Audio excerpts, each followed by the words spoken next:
CID మాజీ ASP Vijaypal కు 14 రోజుల పాటు రిమాండ్ విధించింది కోర్టు. రఘురామకృష్ణరాజు కస్టోడియల్ టార్చర్ కేసులో విజయపాల్ అరెస్ట్ అయ్యారు. కోర్టు రిమాండ్ విధించడంతో గుంటూరు జిల్లా కోర్టుకు తరలించారు. రఘురామను వేధించిన వ్యవహారంలో కుట్ర ఉందంటున్నారు పోలీసులు. కుట్రదారులు తేలాలంటే విజయపాల్ ను కస్టడీకి ఇవ్వాలని పోలీసులు కోరారు.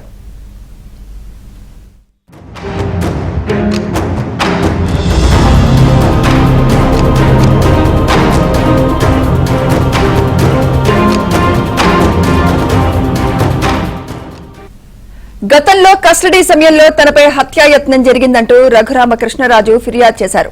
దీంతో గుంటూరు నగరపాలెం పిఎస్ లో కేసు నమోదు చేశారు. ఈ కేసులో విజయపాల్ A4 గా ఉన్నారు.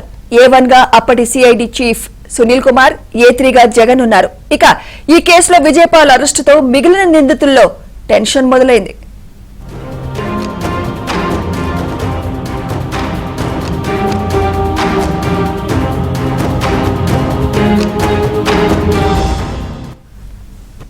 రేపు కస్టడీ పిటిషన్ వేస్తున్నాము. ఇంకా ప్రైమరీ స్టేజ్ లోనే ఉంది ఇన్వెస్టిగేషన్. ఈ టైంలో మీరు ఏమి అడగడానికి లేదండి.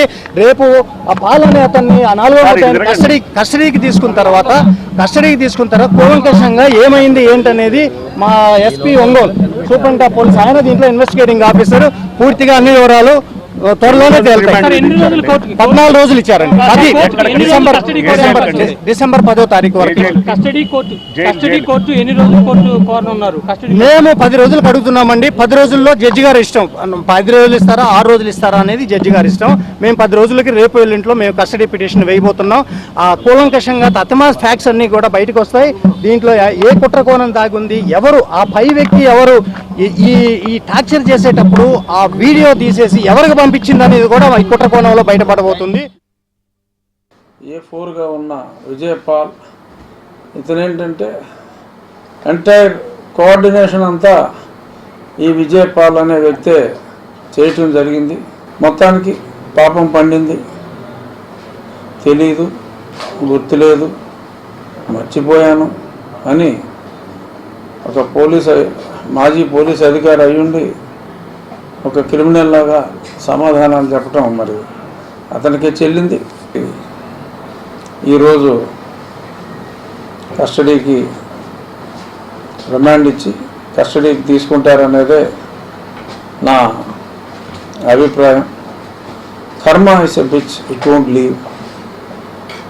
ఎలా అయితే మరి నన్ను ఏ గుంటూరు కోర్టులోకి నన్ను తీసుకెళ్ళి ఏ గుంటూరు జైల్లోకి నన్ను పెట్టాడో ఇప్పుడు అదే కోర్టు, అదే జైలు ఈ విజయపాల్ కూడా జరుగుతుంది. ఇందులో పివి సునీల్ కుమార్ ఎలాంటి వాడో అందరికీ తెలిసిందే.